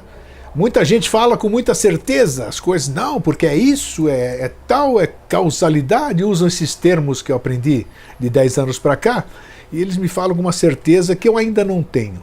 Então o que eu quero dizer com isso? Seja causalidade, seja coincidência, seja tarefa, seja missão, seja isso ou seja aquilo, o fato de um amigo nosso em comum ter trazido o Jorge Antônio Ouro, ele ter sido o instrumento de me apresentar o Jorge Antônio Ouro, e ele está aqui comigo quase 11 anos, deve ter algum significado. Eu não ouso afirmar absolutamente nada sobre isso que eu acabei de dizer. Se é coincidência, causalidade, casualidade, karma, tarefa, missão, sei lá, não me importa. O que importa é o que a gente tem recebido, importa é que nada dura se não tem algum sentido e não seja bom, né? E o fato de nós estarmos todo esse tempo juntos significa que estamos fazendo algo de bom juntos e que temos agradado nessa questão de levar alguma coisa boa, e o retorno que a gente tem tido é gratificante. Então é isso, por isso que eu resolvi hoje enaltecer mais uma vez a presença desse querido amigo e irmão, sem jamais me esquecer do querido gigante amigo e irmão Alvin Schroeder, né? Que também, que ele esteja em bom lugar, me veio à memória hoje, e que ele possa estar aí trabalhando com a gente. Sei lá onde, como, porquê, não importa. E o Alvin falava repetidamente uma coisa, né? E eu não dava muita atenção. Daí agora, nesse mês de maio, então eu fui em Belo Horizonte conversar com um antigo, né? Um companheiro de trabalho muito antigo, que está se despedindo da vida. Eu fui lá para me despedir dele, né? Sim. E aí eu entendi o que o Alvin por uma década inteira me falou, né? E eu não compreendi. O cara realmente, ele era... É mesmo, né? Era. Tudo bem, mas você teve o privilégio de 20 e poucos anos, né, com o Alvin? 26 anos todos os dias. E eu tive 8 anos de privilégio, 8, quase 9, sei lá, de privilégio com o Alvin, que foi maravilhoso. Pelo menos a gente pôde usufruir disso, né? Então tá aí. Bom, antes de eu passar a palavra para o Jorge, para ele dar boa noite e tudo, eu queria mostrar para vocês... reescrevemos, para a gente reescreveu o idioma do gênio brasileiro, criamos um outro idioma, né? Isso aí já está tudo lançado. Não, isso é um trabalho pro futuro. Nós trabalhamos durante uns 20 desses 26, durante uns 25 anos, todos os dias, em uma coisa que é o futuro, para ser dado à humanidade mais para frente, né? A gente dedicou, suponho que a gente viva 100 anos, né? Então o Alvin viveu 83, né? Então ele dedicou para a gente um terço da vida dele para criar. Vamos supor que eu viva 75, né? Ou sei lá, quando terminar o que eu tenho que fazer, eu vou embora com a maior felicidade, né? Então dedicar um terço da vida para construir alguma coisa que foi dado à humanidade, ainda não assim explicitamente, mas já é da humanidade, e no tempo certo isso vem à tona e vai ser o código de conversa coloquial, o usual de todos, porque aí é a linguagem de criação. Né? Quem sabe um dia mais para frente, não sei a gente possa, claro, sem dar a profundidade da questão, mas dizer como qualquer um de nós tem condição de construir, né?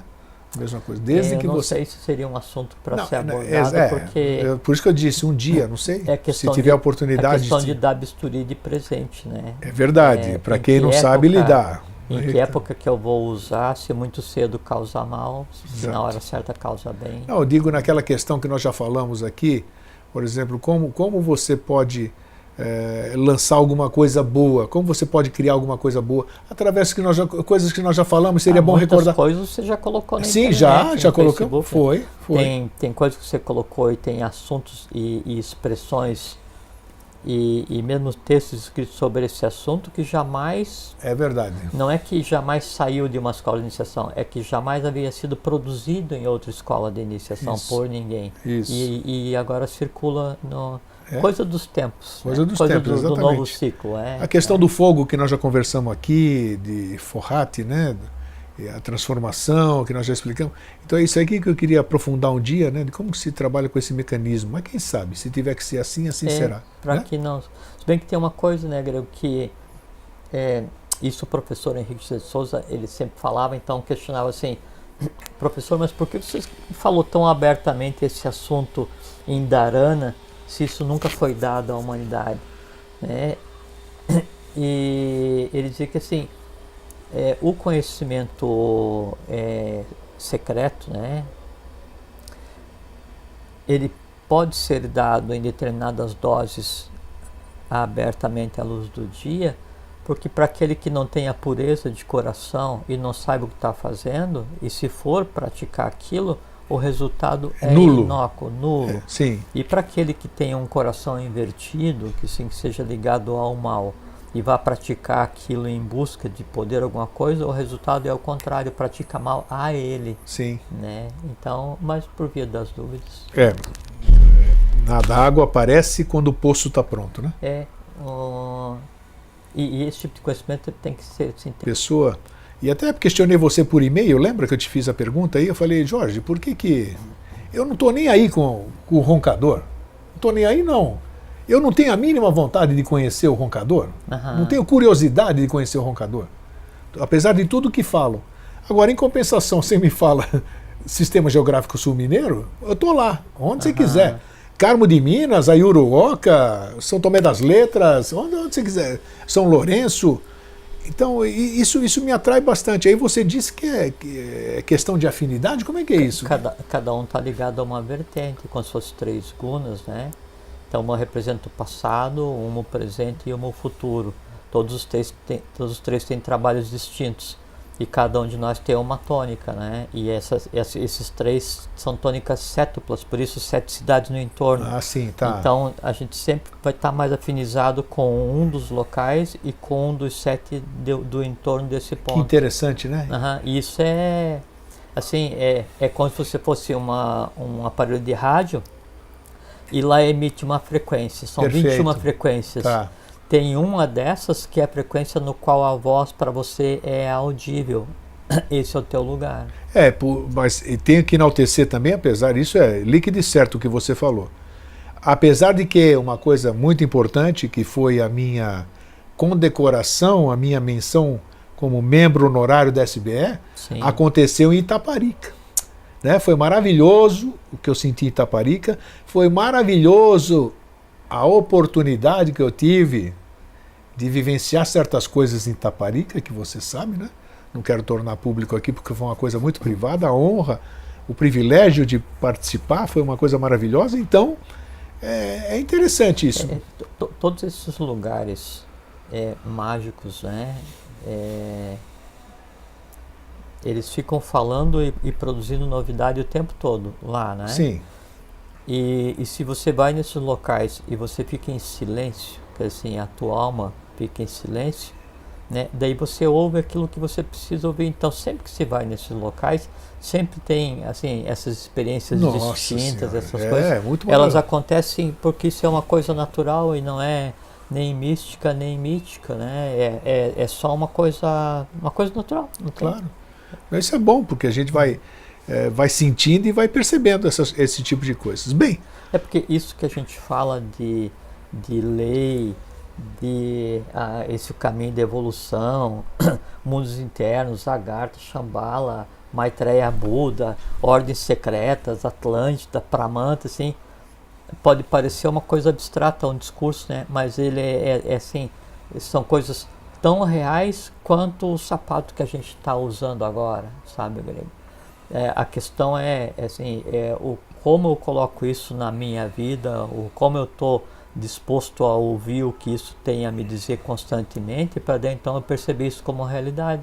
Então, e esses pontos que você fala são nós de vitalidade, de onde emana essa realidade para o mundo inteiro no momento. Então é natural que sejam lugares distintos, lugares diferentes. Muito gostoso, isso. E o bom desses lugares que eu acabei de citar aqui, pelo menos eu só posso dizer o que eu conheço, né? Mas pelo menos nas cidades do Sistema Geográfico Sul Mineiro que eu visitei, gostei muito, porque não é aquele tipo de, sem crítica nenhuma do que eu vou dizer agora, né?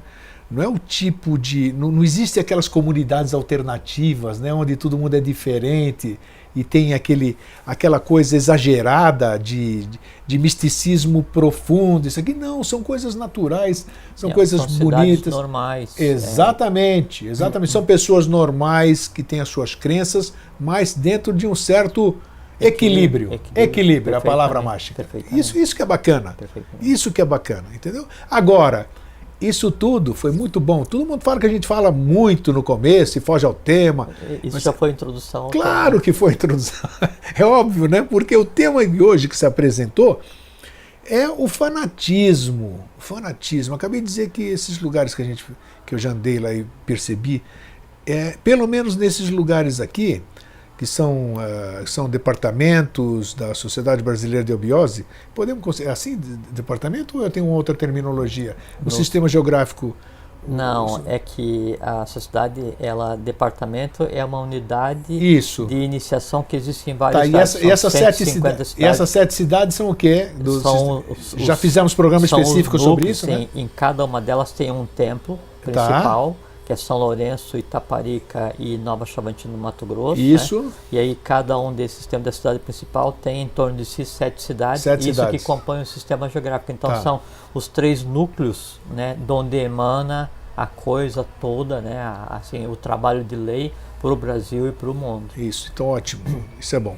Bom, então, hoje a gente tem visto, você, eu, todo mundo...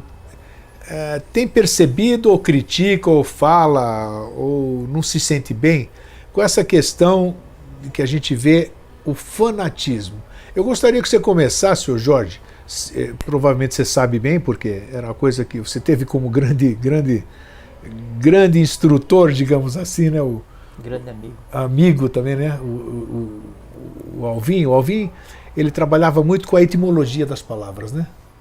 Ele era um profundo amigo dos gênios, né? Dos idiomas. Exatamente. Né? Ele puxa uma coisa eu falo nele com alegria, porque... Não, uma coisa é você aprender o idioma coloquial, né? Outra coisa é você aprender o código da linguagem que gerou o idioma coloquial, que é o E ele tinha uma facilidade em mexer com isso e lidar com isso. E o passo além disso é você chegar à raiz, não a raiz filológica da palavra, sim, mas a raiz de onde emana a própria inteligência do gênio que compõe o idioma. Sim. Nesse ponto você consegue alterar o idioma e criar a linguagem de construção ou a linguagem mágica. O nosso amigo, ele estava nesse patamar. Com certeza. Então, e falando nele, mais uma vez, que é bom, né? Nós criamos, você sabe, né? Uma nova linguagem, novos tempos verbais, linguagem de criação, linguagem de magia construtiva. Primeiro que nós estamos tendo o apoio, né?